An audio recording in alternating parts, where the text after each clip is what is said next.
Don't worry, we are friends.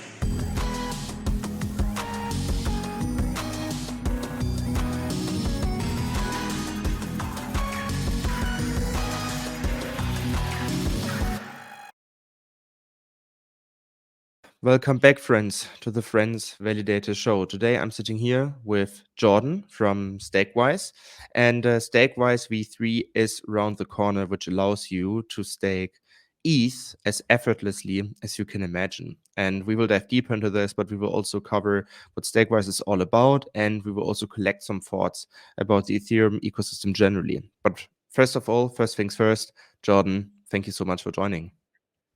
Yeah, thank you. Appreciate the invitation, and yeah, I think for your community who are very familiar with the Cosmos ecosystem, I think they're going to like what we've done with Stakewise V3. So I'm kind of excited to show them. Definitely. So let's get right into it. So you have like some slides in order to give like a quick overview of Stakewise. So if you could just like share like a good overview what Stakewise is all about and what you guys have been working on in the past Yeah, couple of months and year. absolutely. So let me just share my screen quickly. Flick over. So so this presentation is mainly going to be focused around Stakewise V3. But I think to understand what we've done with V3, we kind of need to take a step back and look at what is Stakewise overall. So like just a quick introduction here. So Stakewise was actually the first non-custodial liquid staking solution on Ethereum. So we've been around for a fair while now, launched back in early 2021. Have just over 100,000 ETH staked right now, which is not too bad. Not as much as Lido, but certainly not bad. But I think for the past 18 months, maybe even more now, given it's November, like we've been very much focused on our version 3 upgrade. We realize there are gaps in the market, the models that we launched back in the day, and the new models that are existing in the staking space are not perfect. And so, yes, the V3 is kind of the next iteration of ETH staking and liquid staking on Ethereum. And yeah, I like to view this as like a second generation liquid staking protocol. Having gone for nearly 3 years now with the previous models. So that is kind of a quick introduction onto Stakewise itself. As for Stakewise V3, we are actually in the process of launching Stakewise V3 today. So it's super exciting. As I mentioned, it's been our focus now for the past 18 months. A lot of testing, a lot of development has gone into this product. But the best way to think about V3 is, so currently Stakewise in its previous form was a single staking pool with a permissioned node operator set. Anyone could delegate assets to that pool. The capital is, as it says on the tin, is pulled together and staked with the underlying validators, operators, and then users get a liquid staking token in return. So we're moving away from that model. So rather than having a single staking pool, we're going to have, we're essentially white labeling our smart contracts. So anybody can come in and launch a staking pool to run alongside our current pool. And this is what we call vaults. So these staking pools or vaults are basically, like it says on the slide, a comprehensive toolkit for anybody to offer staking as a service. And this is kind of where the analogy comes in with the Cosmos ecosystem. So obviously Ethereum doesn't have a native delegation staking service built into the proof of stake network itself. Obviously, the newer proof of stake chains like Cosmos do. And so we've kind of built this native delegation service on top of Ethereum. And so what the vaults architecture does, it allows anybody to offer trustless, non-custodial staking as a service. And then it also allows anybody to delegate and choose where they stake their capital, essentially. So that is a super high level of what V3 offers. But it's such a flexible architecture. There's a lot of different examples, which we certainly won't be able to cover today. But there's a few key things just to flag here. Like I mentioned about the ability to delegate assets. This is something that Vitalik actually mentioned in a recent blog post, because currently delegators to staking in Ethereum do not actually add value. They could actually be removed from the ecosystem altogether. and the network security would quote unquote remain the same. Whereas one of the ways that delegators can add value is to actually specify which staking solutions, which node operators to stake to. And currently you have an ecosystem where it's DAOs or centralized entities that control which node operators get the staked capital. Whereas we're moving towards this ecosystem now where it's the delegators themselves that have the power to choose where capital is staked. So that's kind of a really important thing that this protocol unlocks. There's also a few other things, like never before have people who have been solo stakers been able to liquid stake. There's always been a choice that people have to make. Do I want to help push decentralization and solo stake, or do I want to actually just maximize my returns as a staker and liquid stake? And so I can then farm DeFi through a liquid staking token. And this protocol actually merges those two together. So you can now, as a solo staker, create a vault, your own staking pool, where you're the node operator and only you. You can also work with your friends if you want to on that. And you can stake into your own vaults and now mint a liquid staking token. So there's lots of interesting things that this protocol unlocks essentially. So yeah, the vaults layer is kind of like, we view this as the gnosis safe of ETH staking. It's a free public good. It essentially handles and automates everything to do with offering staking as a service. So it's very easy for node operators to launch their own staking solution through the vaults architecture. And it's not just node operators. It can be custodians, exchanges, it can be wallets, DeFi protocols we've got launching using Stakewise v3. It can be charities. We've also in contact with multiple charities who want to do impact staking and offer staking as a service to fund their charitable work. So there's lots of different ways you can utilize vaults, and they basically streamline the whole process for these entities that want to offer staking as a service. The way that V3 differs from the Cosmos ecosystem is that it actually is a liquid staking protocol. And so we have a liquid staking layer called OSETH, and this essentially sits on top of the entire Vaults ecosystem. So you can kind of get this idea from the slide. One of the important things about OSETH is that it is over-collateralized. It's called over-collateralized staked ETH. That's the kind of clues in the name there. So this over-collateralization is important. So if you think about it, if we just let everybody in this ecosystem mint this single liquid staking token one-to-one, then any risks, any slashing penalties or what have you from one vault will just instantly filter through to the rest of the ecosystem. And which is not good, right? These vaults are designed, they're unique smart contracts. They're designed to be isolated, and assets are not commingled across each vault. So what the over-collateralization of staked OSETH does is it limits the amount of OSETH token that can be minted. This limit is 90%. And that 10% capital buffer that is left over protects against those slashing losses. So let me just give you an example here. So let's say I staked 10 Ether into the Enzyme vault. I then have the option to mint up to 90% of that in OSETH. It's important to mention here that this layer is optional. So, we don't force people to have a liquid staking token. And actually, when people mint that liquid staking token, they do pay slightly extra fees because that is where we charge Stakewise. The node operators or the entities offering staking as a service charge through the vaults. They specify a staking fee and they receive 100% of that fee. So again, it's a free public good, that vaults architecture for these entities. We just charge when people want to liquid stake via OSETH.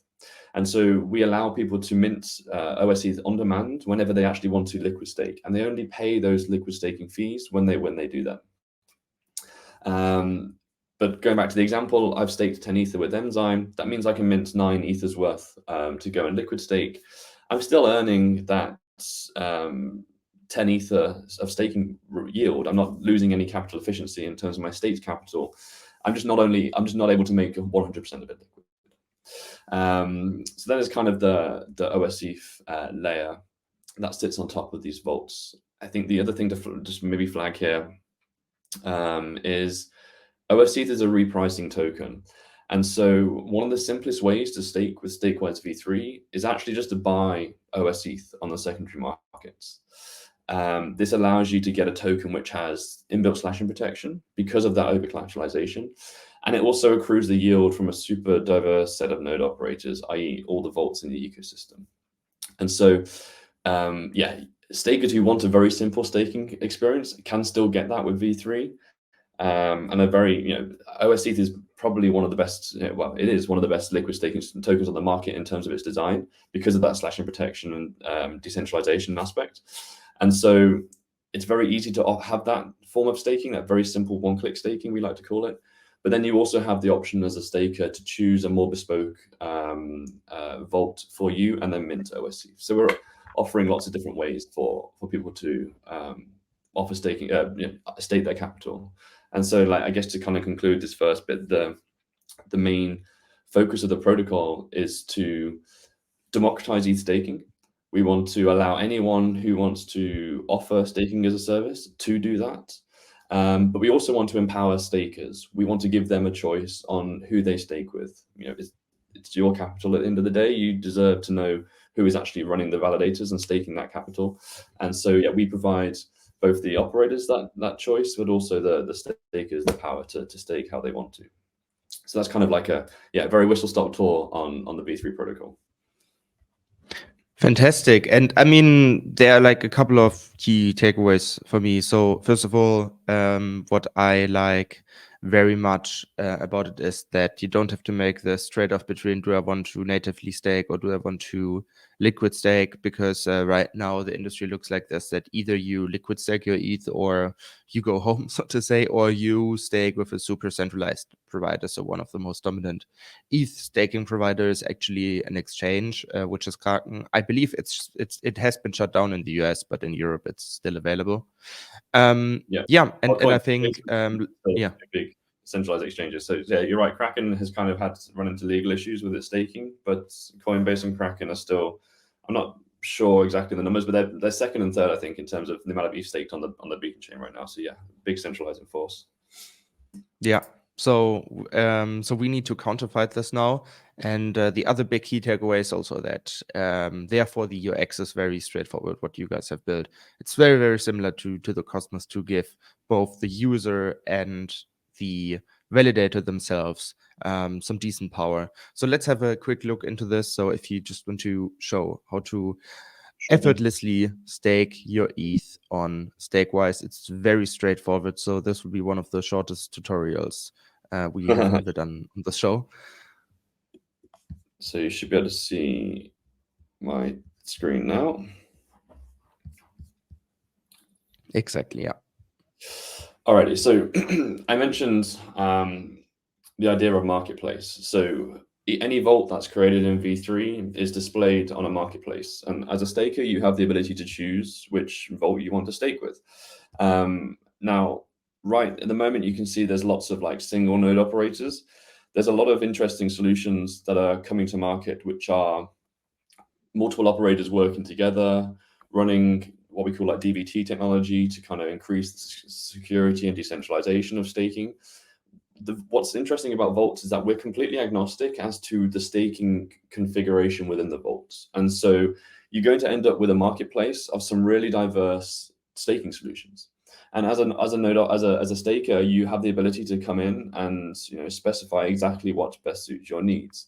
And our plan is to evolve this marketplace over time to give stakers as much power to filter their best solution and to identify the best solution. At the moment, you can filter based on APY, vault performance, or TVL. So it's depending on what's kind of is most important to you, I guess. What you can also do is check the branding of a vault. So let's check out obviously the Friends Validator vault here. So entities are able to add a logo and brand their vault as their entity, and they're also able to add a description here. And so it gives you as a staker the ability to get more information into the solution you're going to be staking with.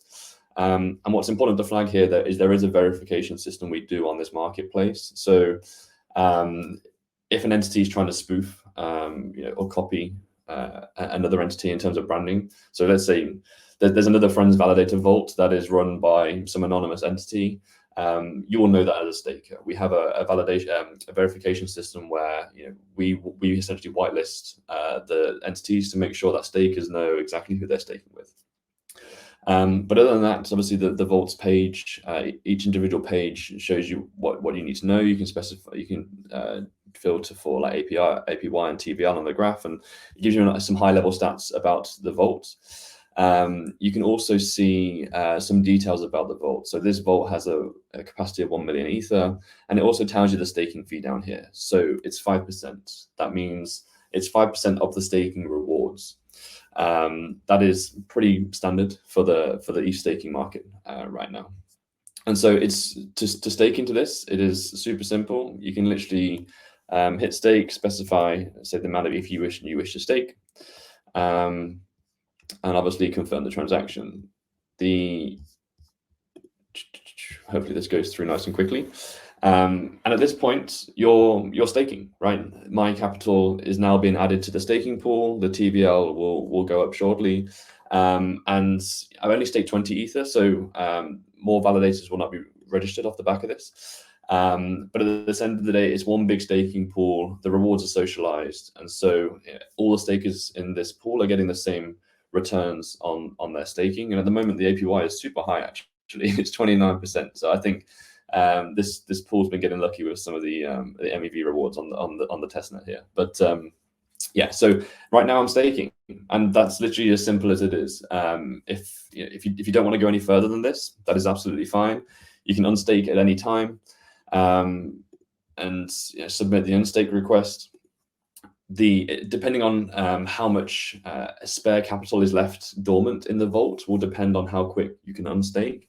So, for example, if there's only 10 Ether that is not in validators within the vault, if I submitted an unstake request of 20 Ether, I would instantly get access to that 10 Ether, but I'd have to wait for a validator to be spun down in order to access the rest of my capital. So you might experience like withdrawal queues through this process, but that is obviously standard with any native staking solution. What you can do as sorry, Yuri, is that clear? Have I missed anything? Yeah. Makes sense.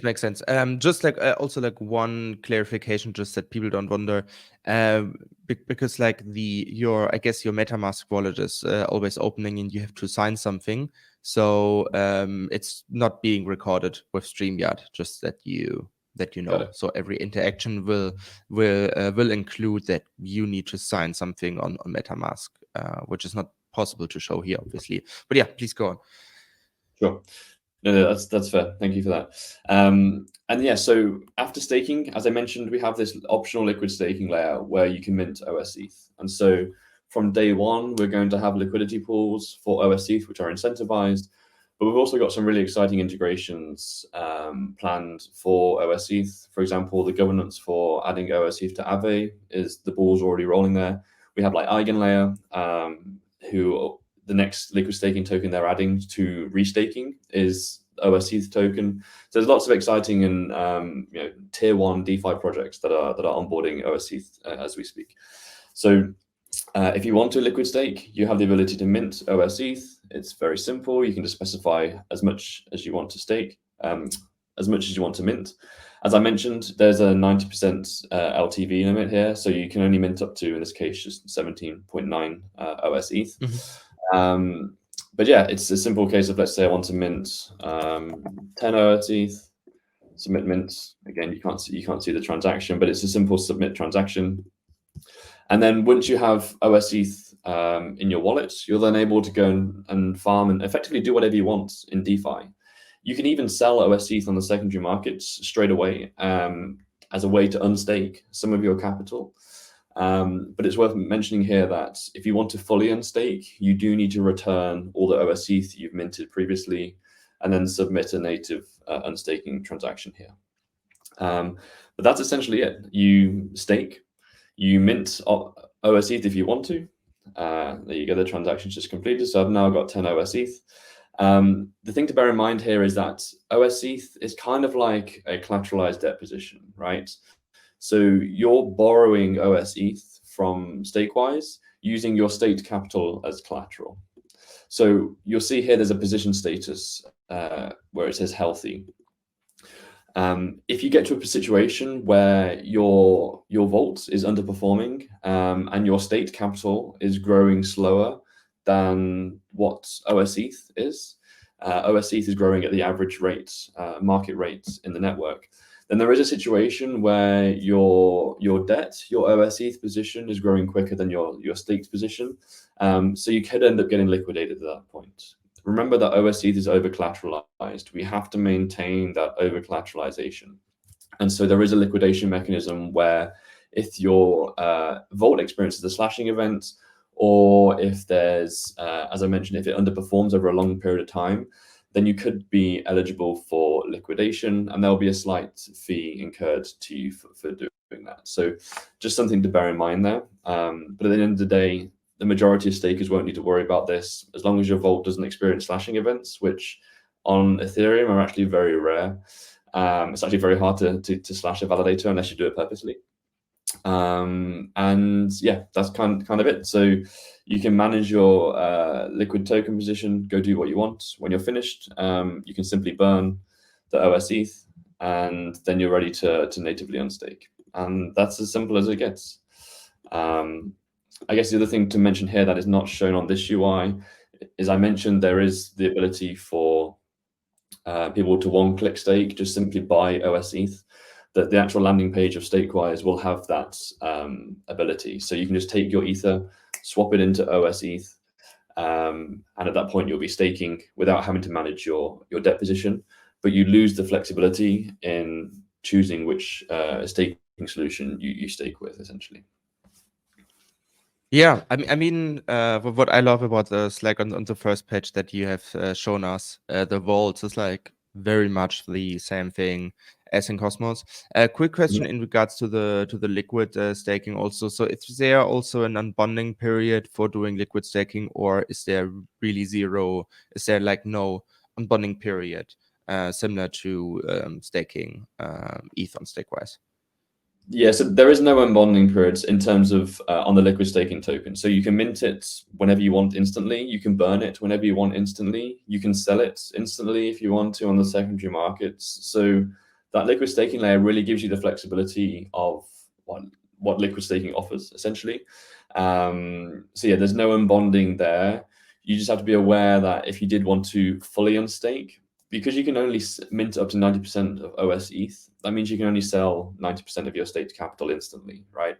So if you did want to fully unstake, you then need to go through the native unstaking through the execute, which I mentioned it can be instant actually. If there's enough dormant capital in a vault, then you can unstake instantly from native staking too. But it depends. That depends on the situation, whether there's dormant capital in the vault. If there's not, and all the capital is staked in validators, that's when you're having to wait for like the native unstaking queue, the unbonding queue, which can be days, it can be weeks during larger periods of time when people want to. There's many people who wanted to unstake at the same period of time. Okay, so it's not like in Cosmos where you have like a standardized unbonding period, because in Cosmos some chains have 14 days unbonding, 21 days unbonding. So if I'm lucky, I don't have to wait like a second to unbond my ETH, but then there can be like periods of times where I don't know, have to wait like a week or 2 weeks for unstaking my ETH. Is there like a maximum period of time that I have to wait, or can it be theoretically also endlessly? Yeah, it's a good question. Actually, I'm actually not sure about the max, whether there is a maximum. I just what I am aware of is that there is not a defined period of time. There is a formula which determines how long it takes for a validator to exit, and that formula, one of the key variable there is how many other validators are also trying to exit. And so this is kind of designed to stop, I guess, kind of what happened to Solana last year, where after the FTX crash, like a whole bunch of validators just got exited, and it can cause network instability. And so on Ethereum, if there's a lot of validators that are trying to exit at the same time, the network actually limits the amount of validators that can exit every period of time. so to speak. So the withdrawal queue could end up being months. Again, I'm not sure on the maximum, but it could end up being months if there was like a mass event where lots of people wanted to unstake. So that's kind of one nuance to be aware of with Ethereum, I guess. Okay. Yeah, I think that's very very important to know.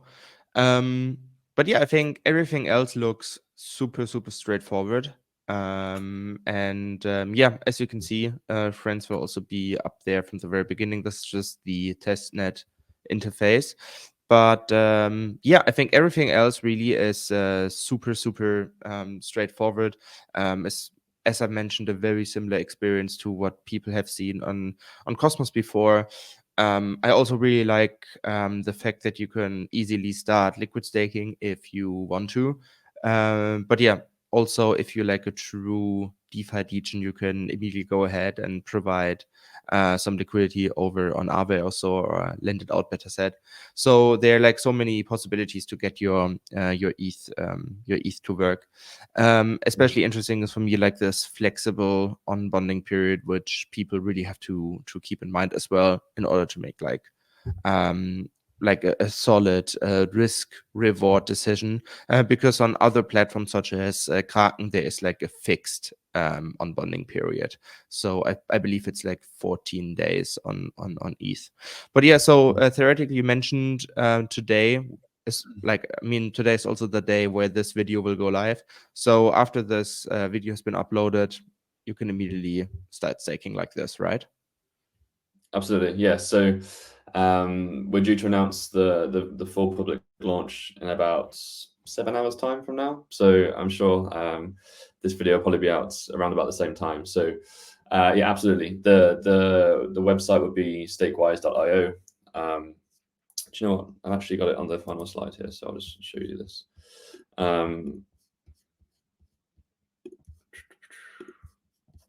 It also has a QR code. That's why I'm going to the effort here. I think it'll be worth it. So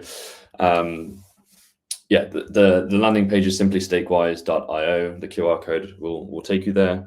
And yeah, you'll be able to then enter the actual that page, and you'll see exactly what I've just shown you on screen, but on the mainnet itself. So you can actually experience this kind of staking solution for real. And as Yuri mentioned, friends validators will be there from day one. So if you want to be staking with your trusted node operator, you can go and do that straight away.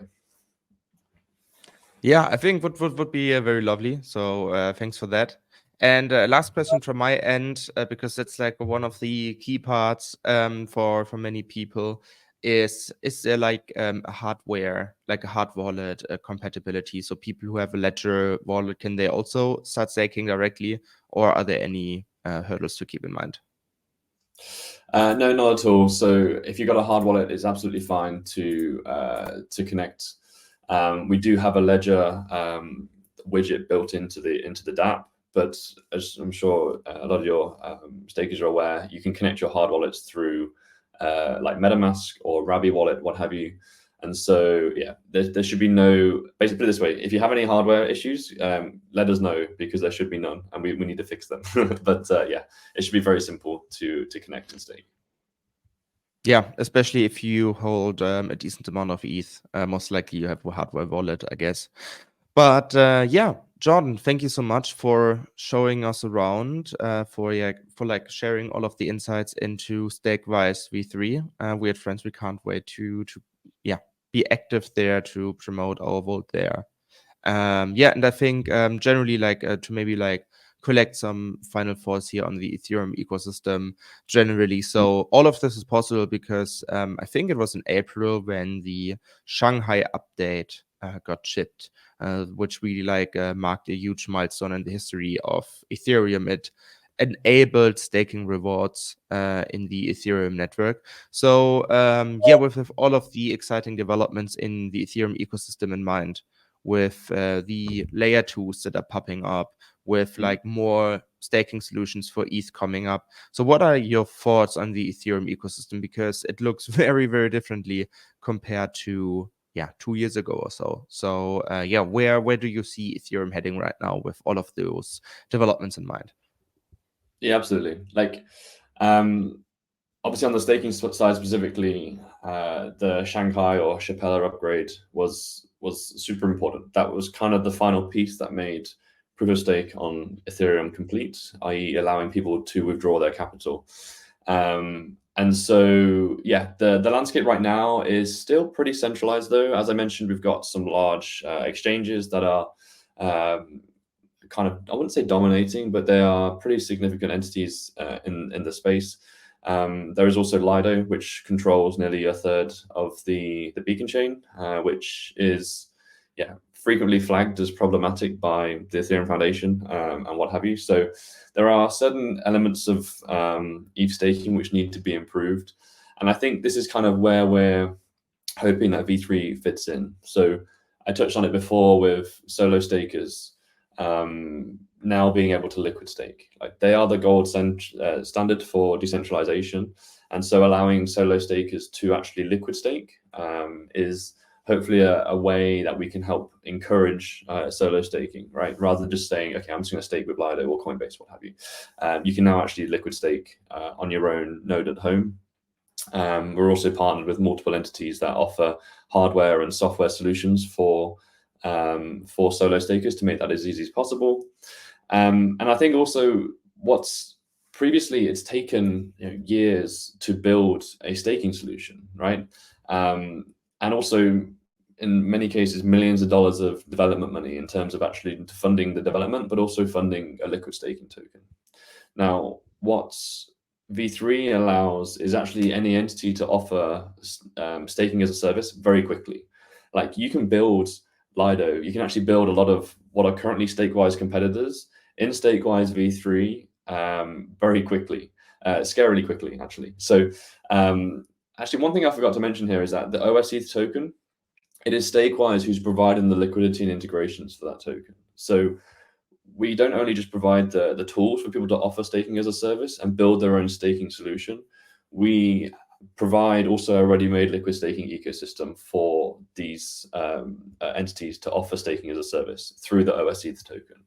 And so, yeah, the point I'm getting at here is that the more that we can democratize ETH staking, allowing anybody to launch a fully fledged staking solution, which what V3 offers out of the box, then we're really hoping that we can encourage more entities to enter the space. I mentioned charities. That's just a great example of where a children's charity previously was never ever going to be able to offer staking as a service, but they can now do that. And I didn't show it because we didn't have time, but I kid you not, it takes you about 3 minutes to launch a vault and launch a staking solution with V3. So it's very quick and easy for entities to do that. So we have the potential to hopefully improve and just kind of disrupt the current staking landscape out there right now. Yeah, I think that's like an idea for another tutorial as well, to show how you basically set up your own Ethereum validator or ETH vault if you want to make it clearer here. But yeah, I think that's also a very, very good sign, especially with all of those developments in mind in regards to an Ethereum ETF. Generally, more institutions are looking at ETH, more institutions are entering the space, and I think for them the most sense would make to also launch their own validator to have full control of what's happening. But I think those were very, very good insights. Thank you also so much for sharing your thoughts on the Ethereum ecosystem generally, where we are right now. But it makes me very optimistic for the whole ecosystem. And again, it's very important to have as many liquid staking, but also generally native staking solutions for Ethereum as possible, besides the centralized exchanges and Lido, of course. So yeah, with that being said, Jordan, thank you so much for joining, and I hope I see you very soon. Likewise, thanks for the invitation. I'll be happy to join again anytime. Take care.